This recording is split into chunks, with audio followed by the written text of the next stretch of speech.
Aloha, friends, and a fine foggy morning to all.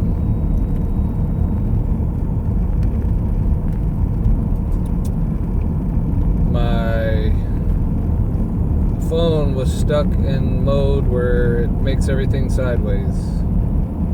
So when I made my video yesterday and uploaded it, it came out upside down because my phone was stuck in sideways mode.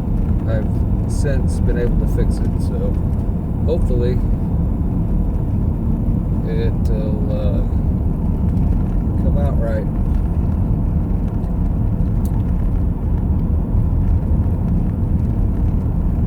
My video was about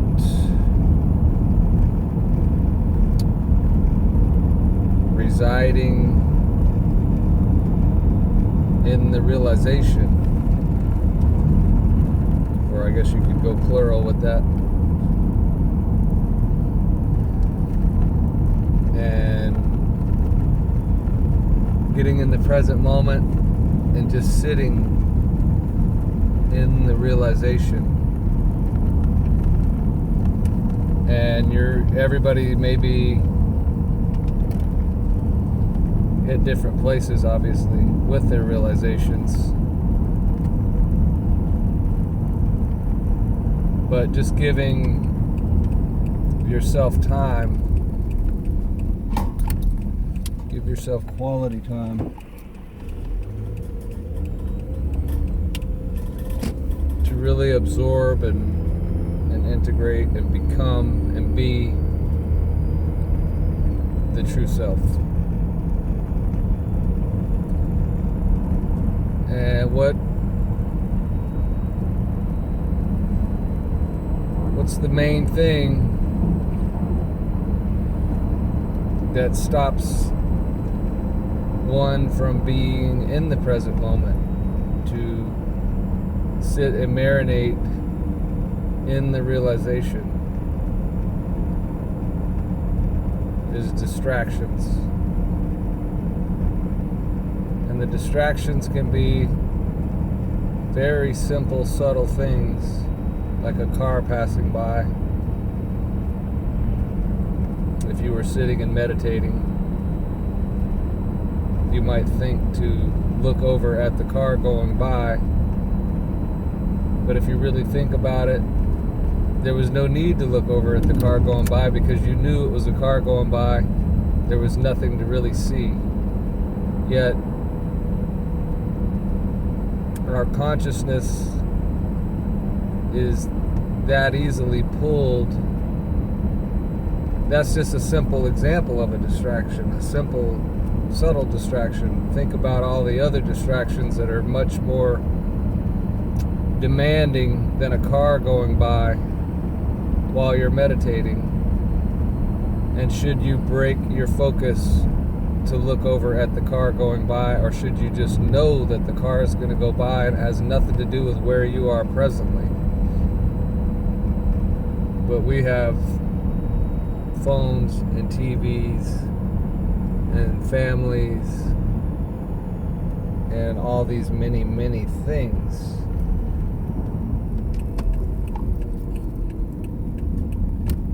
In the external realm. And so what has happened over time is that our souls got left behind. Our souls got left behind. And so you know how the Christian philosophy sort of tries to talk about people being left behind, but they were meaning it more in a rapture by Jesus way.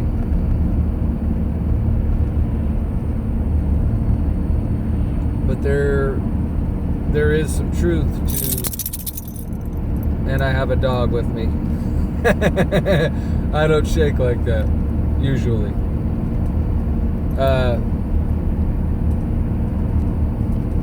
Guess I better turn my brights off. I'm gonna annoy people. I can't see very good without them.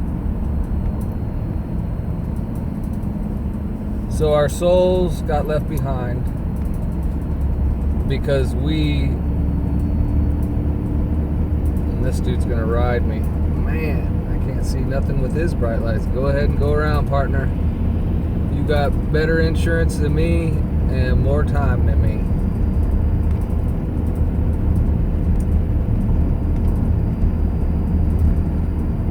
So see what I mean about distractions of vehicles?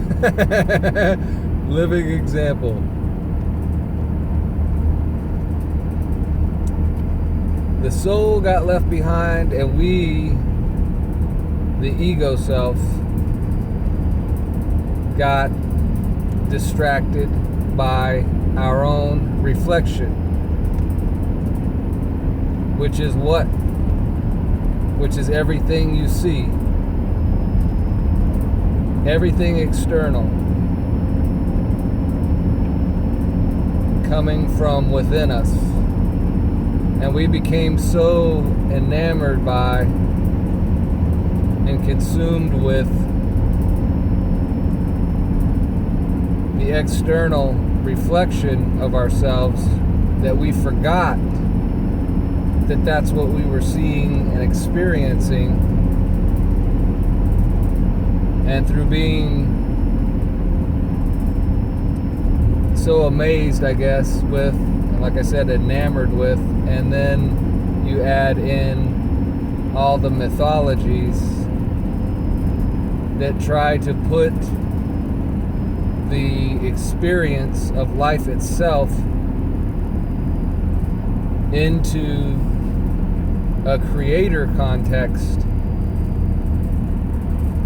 and thus the deities were born, and then we were already distracted by the time the deities were born.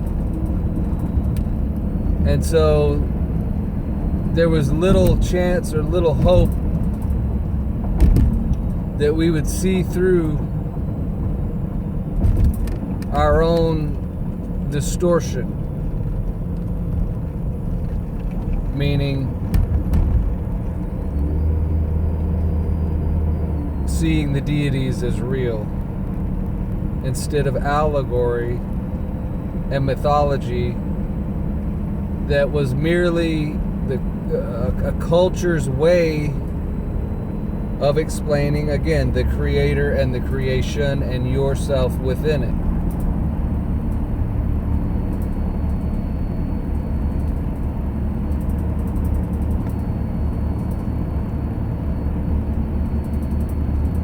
So to become undistracted and undistorted is to come back to center, is to come back to your knowing,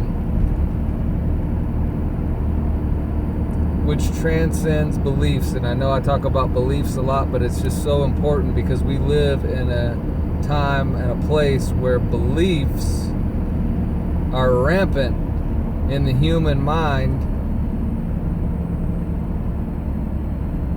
And I still contend, and I'm coming to understand it more all the time, that we have no real business with beliefs. Let's put it like this. If you know something, then you don't need to have any beliefs in that which you know. It wouldn't make sense, would it? Like, let's give an example of you know how to make pancakes. If you know how to make pancakes, you don't need to believe that putting egg in your batter is going to help the process, because you know that it will. You don't have to believe it. You don't have to believe that when you pour the batter in the pan that your pancake's going to harden up on one side to the point where you could flip it over when it's time. You don't have to believe for that. You know that. Alright, so just extrapolate that into the higher aspects of life.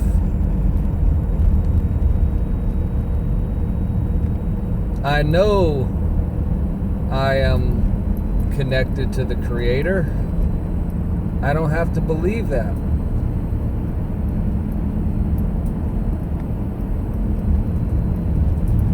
But there also in lies the trouble. The trouble is always in the mind. It is always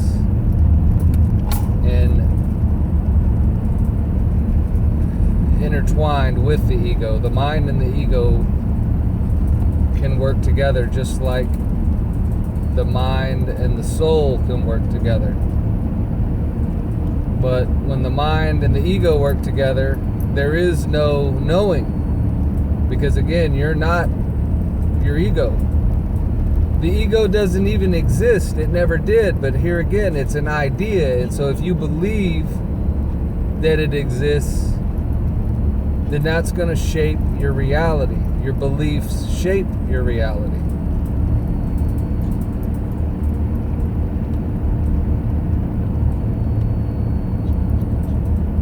So once the ego believes all the things that has been said about it, then we will have a distorted view of our own. Gosh dang, there was a dog right there. Ooh, I'm glad he didn't come out.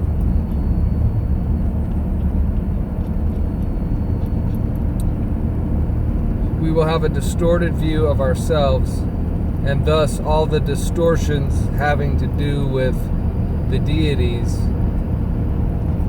will easily penetrate our minds. And once these ideas get into our minds, they end up in the subconscious mind, where they run exactly like programs in a computer in the background, unseen, unrealized, unthought about, but yet running. That's why I say you got to think about what you think about. You have to observe your thoughts.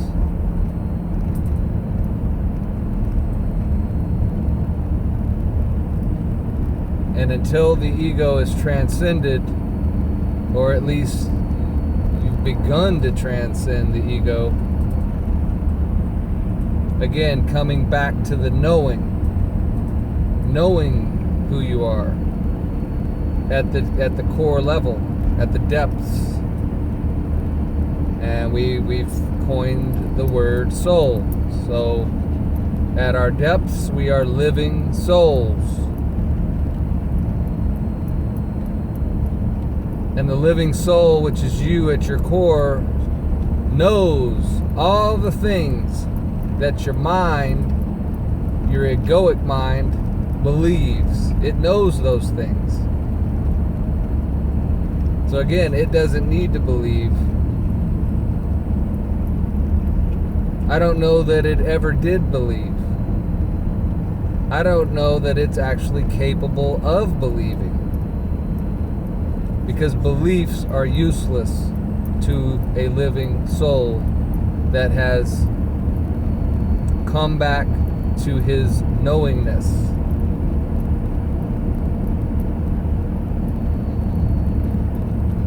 And one of the biggest problems for people steeped in beliefs is that they struggle with guilt to think anything other than those beliefs and what those beliefs dictate. In other words, you can't question God. Who are you? You're just a man. God is supreme. You are very limited in your power. So right away you would have guilty feelings confronting your deity, which is merely a distorted version of the Creator. And you and the Creator, again, are inseparably intertwined.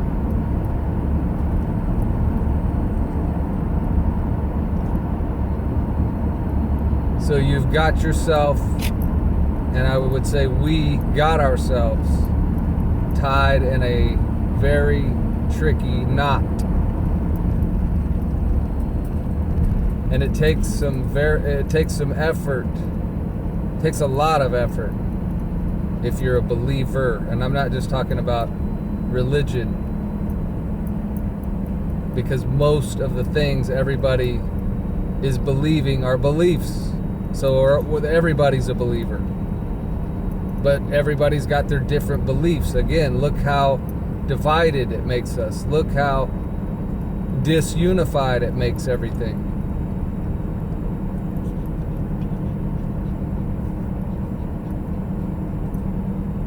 To the point where we get defensive about our beliefs.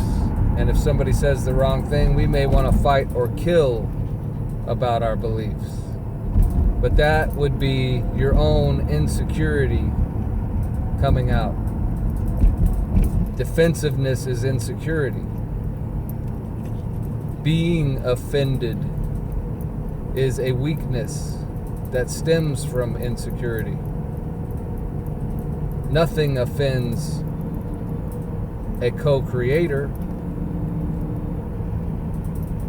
meaning thoughts, beliefs, ideas. That doesn't offend me at all. Couldn't. Even if it's ludicrous and ridiculous, it doesn't offend me. It doesn't bother me in the slightest. Why? Because I'm not limited to beliefs. I'm not relying on beliefs. I know that I and the Creator are one. And that means all of us. All of us and the Creator are one. The only thing separating us that ever separated us was this fine word called beliefs. You find this word everywhere. You find this word mixed with everything. You find that word is actually running most of your life.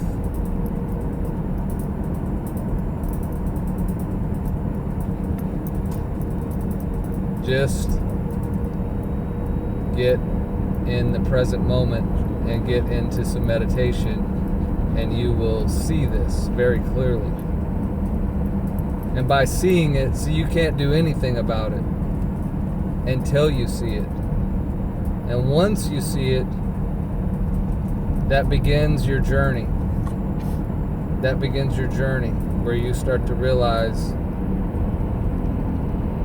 the power that you have given to your beliefs. And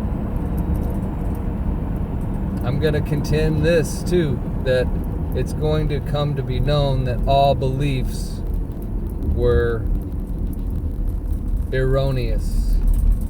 All beliefs were an error and judgment. All beliefs stemmed from ignorance and unknowingness.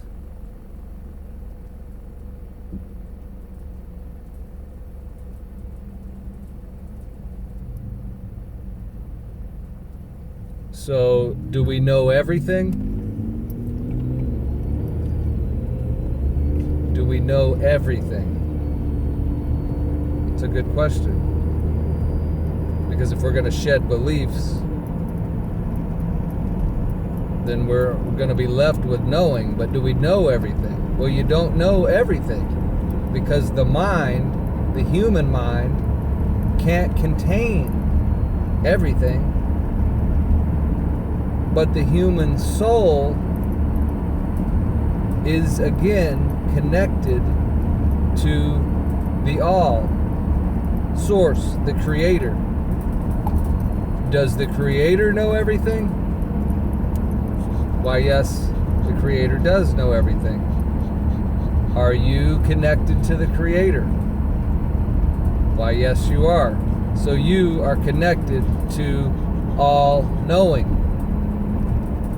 In other words, you can know anything that you want to know because it's already within you. You're connected to it inseparably.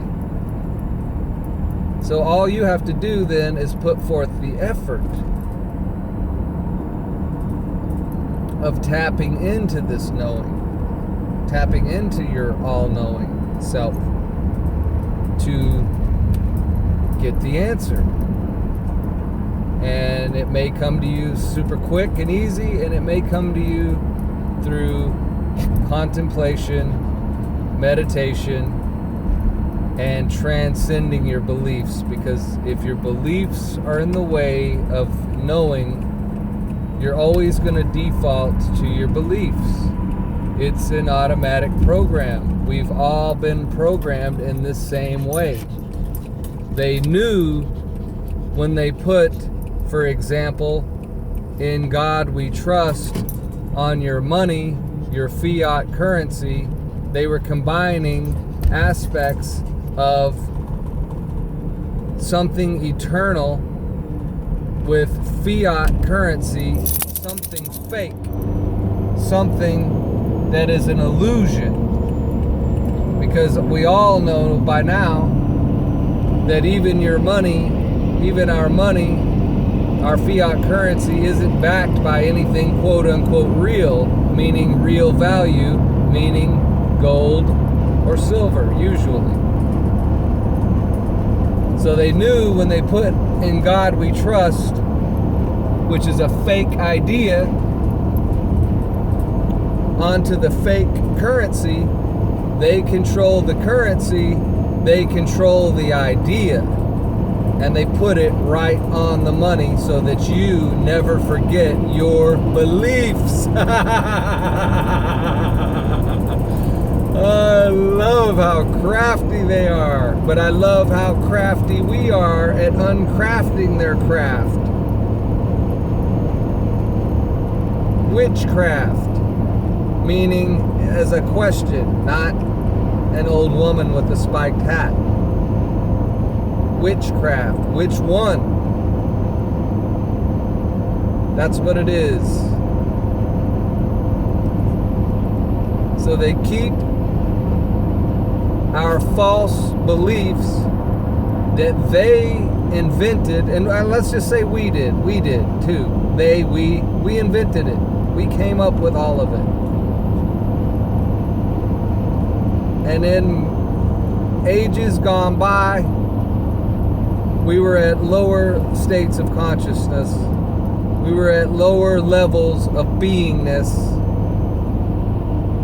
And we just saw no other way to exist but by beliefs. But we must transcend them. We must transcend them because they are for lower conscious beings. Beliefs are. My phone's out. Love and light. Until next time.